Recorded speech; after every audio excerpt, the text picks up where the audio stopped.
Black Enterprise presents the 40 Under 40 Honorees in Entertainment, featuring an esteemed group of actors, artists, and rising Hollywood moguls. Amanda Gorman, National Youth Poet Laureate. Issa Rae, actress, writer, producer, and entrepreneur. Michael B. Jordan, actor and producer.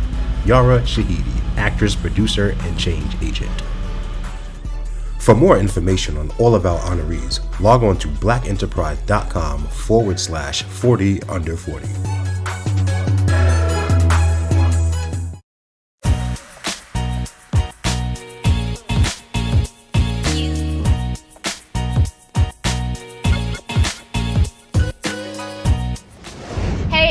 I hope you're enjoying all of the gems, insight, and perspective that has been shared today at the 40 Under 40 Summit. Now, before we sign off, we have the honor to hear from one of the most amazing humans under 40 on earth. Yes, the Yara Shahidi, the 21-year-old star and executive producer of Grownish, who is also known for her activism, in addition to being a Harvard student and my real life hair goals. Okay, so Yara, thank you so much for joining us here at the 40 Under 40 Summit. Thank you. Happy to be here. Thank you for such a lovely introduction. No, absolutely. So the Adidas Originals by Yara Shahidi collaborative is so dope. The collection looks amazing, and I understand it pays homage to your Black and Iranian heritage. Mm-hmm. Why was it important for you to highlight your roots with this collaboration? Oh, well, it was really because when I think about the role clothing has played in my life, it's really informed how I express my culture, how I express my identity. And so I wanted to create clothes where that was at the forefront. I think so many of us grow up in bicultural households. And that doesn't mean just being Black and Iranian, but whether it be the idea of a dominant culture identity and the cultures we practice at home, the fact that we are constantly switching. And I feel like there has to be space to respect the ways in which we choose to celebrate our identities. It looks different for everybody, and no expression is less valid than another. And so I think these clothing items were just one way to start that conversation. And I hope when people wear it, it's not just them wearing my identities, but it becomes a tool for their own self-expression. Oh yeah, it's definitely self-expression. It's also giving me impact, and it just has just a strong message behind it, which is what I love about it. But, you know, when you speak of having multiple identities, for you, what does it mean to be a Black and an Iranian woman in today's world? I mean, it's constantly evolving, being Black and Iranian. I've always been born, surrounded by the idea of the importance of having respect for my heritage, constantly looking at my history, constantly learning more. But it gets more complicated as I become a young adult, because I think it takes on new meaning. There's, of course, the cultural meaning, but then there's the social meaning, there's the political meaning. And those are things that I'm still literally figuring out as I go. But I feel like what's been most beautiful is this idea of having a community to turn to, of knowing just the power of our lineage. And so I'm honored to be able to have both cultures. And I feel like growing up in a bicultural household, it really showed me what it meant to be a global citizen, to care deeply about the people around us, and to feel as though I'm connected to them regardless of whether or not we have met, regardless of whether or not there are any literal connections. And so for those reasons, I'm forever grateful. But I say that to say I'm always figuring it out. I think we've all, even in the past year, just being Black has taken on continuous different meaning as we respond to the events happening around us, as we try and figure out how to maintain our joy, how to be politically active and push forward for the progress that we need. And all of those affect how we operate in the world, what our Blackness means to us, the spaces it occupies. And so I think for very similar reasons, I'm just kind of always in that shifting, I'm always shifting. Yeah. You know, one of the, you talked about the things that you care deeply about. And one thing I know you care very deeply about is people, activism, and especially marginalized communities. You're always speaking out and using your platform, which is one thing I absolutely love and adore. Why is that so important for you to use your platform in that way?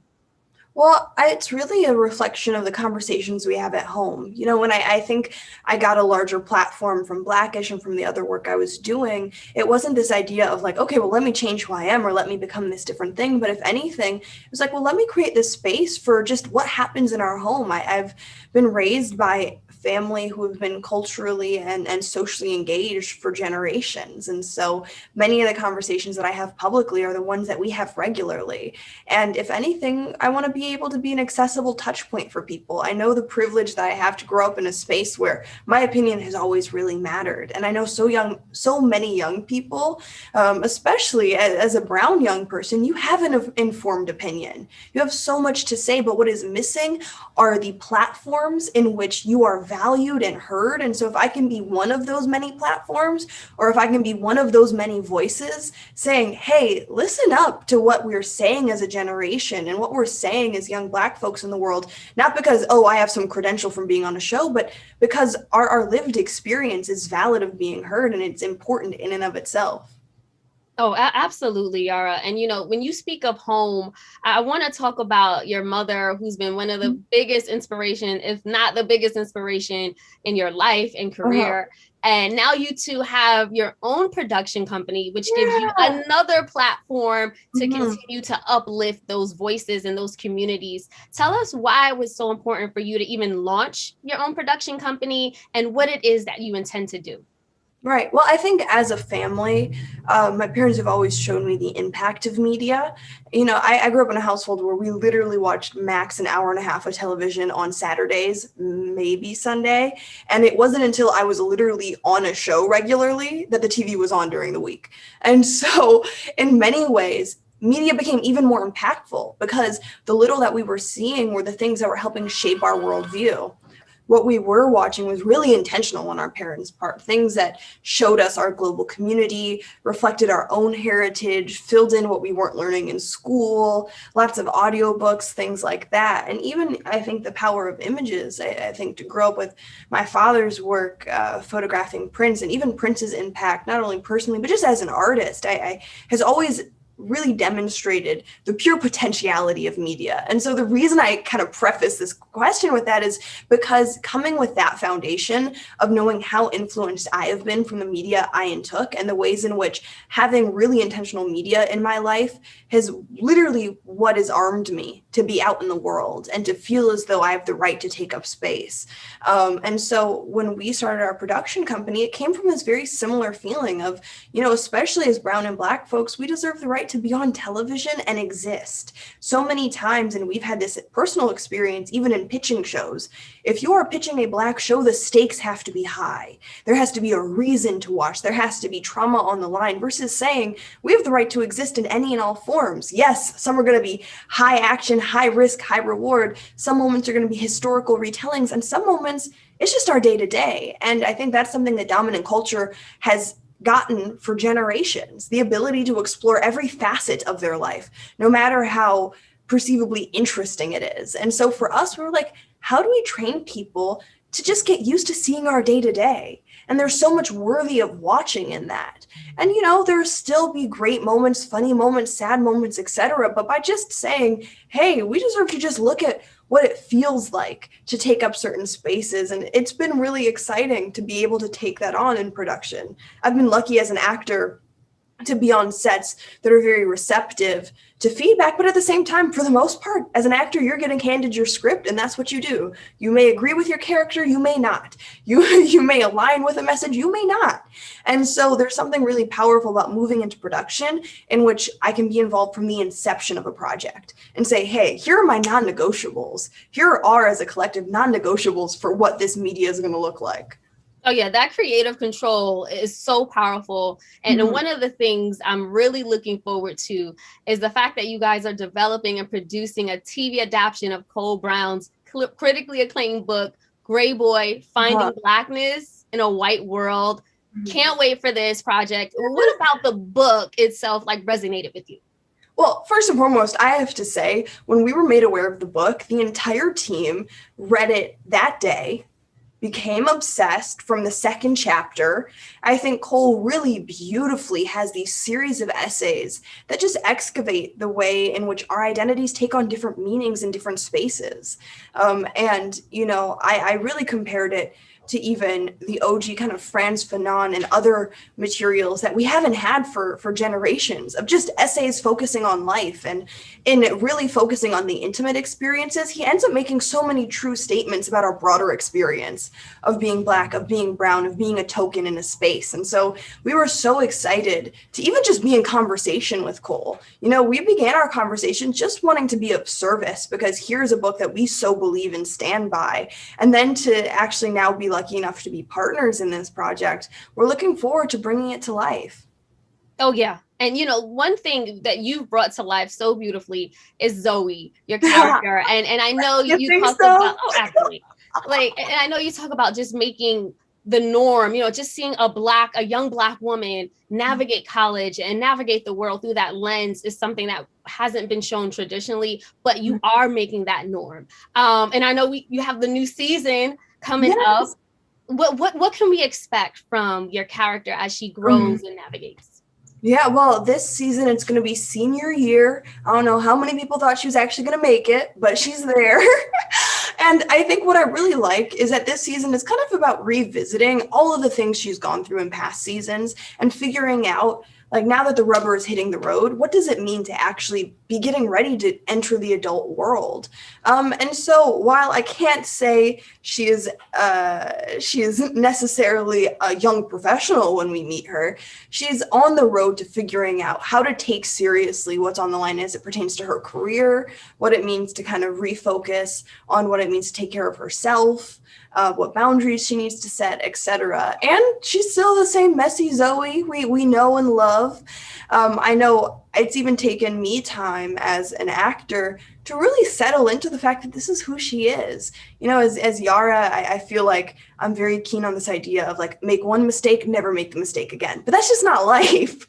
And oftentimes, just as young brown folks on television, we don't get that space. I mean, the amount of times in which, you know, we can see these messy characters of dominant culture do the same things over and over again and have an audience come back every week. The critique is high when it comes to being a brown person on television and telling these stories and really reveling in the fact that she is imperfect, and like an emphasis on imperfect, and that's okay. But I feel like what I like most about this season is that towards the end of season 3, we started to see more of everyone else's storylines, really whole storylines that are filling in what the cast and crew is doing when we're not all together. And we continue that in a really cool way this season, of not only focusing on just kind of the gang together getting ready to go off into the world, but diving into the specific struggles of what they're going through. And I have to say, just as a reader, it's become so relatable, because even if I'm not relating to Zoey, I'm relating to another character and that kind of journey they're on. Yes. And, you know, speaking of journeys, you know, your career journey has been so amazing, Yara. You've accomplished so much at 21 years old. What are some of the larger goals that you're aiming to achieve in your career? You know, there's always talk about you getting into politics or being politically adjacent in some ways. I've heard you say that. We've read that. Yeah. So what is it that you're aspiring to do? Well, starting with my smallest larger goal, it would be to learn how to use a talk box. It's like the OG, whatchamacallit, version of auto-tune. And I got one because there's this beautiful video of Stevie Wonder using it to do a version of Never Can Say Goodbye and Close to You. And I've become obsessed with the idea ever since. So my one goal is to become a little more musical. I don't think any music's going to be put out into the world, but just for my own satisfaction. I would love that skill set. That is so cool. But then kind of broader goals, you know, I'm about to graduate. I say about to graduate. I have a year left. I have a year left until I've graduated from undergrad. I'm trying to figure out, just with production company, with Grownish, with every other project, what the next step will be. But I feel like what I'm most excited about is really diving into production. You know, we've had a wonderful journey thus far with the pandemic, which has postponed so many moments in our lives. It has also postponed the ability for people to see what we've been working on. But I'm really excited to just get that out in the world and continue to dive into that space, because it's really been what I've been so passionate about for years. And then kind of on the academic political front, I don't know whether it be think tank work or what I'm going to dive into, but I've been so fulfilled by my past some years of really being able to double down on my studies. I study Black political thought and post-colonialism, which sounds so broad, but it feels like the repercussions are so relevant. And so I'm looking forward to being out in the world and to be armed with that information. Again, Yara, you're such an inspiration to many of us, not only through your work, but your light and your spirit. I don't even know how you maintain such a strong sense of self working in some place like Hollywood. It doesn't seem like Hollywood phases you. It seems like you're making an impact on the industry, which is beautiful. What advice would you share for others about manifesting dreams, about being confident, about walking in purpose, and not only being called to do what you love, but making an impact while doing it? I love that question. Well, I think something I say often is that you're only as good as your support network. The one thing I can say is for as much as I do, I have a support network to match, both family, friends, a team, personal mentors, and we're constantly talking, constantly trying to figure out how to make our systems more seamless, how to make sure that everything we're doing is even more oriented towards our goals of impact. And so I think the one thing that people may not necessarily see, because you just kind of see me out in the world, is that we're constantly fine-tuning, but that requires people around you. And so whether that be your family or your chosen family or people that have become mentors along the way, the idea of doing something independently is it's unnecessary. We're supposed to rise through this as a community, as a group.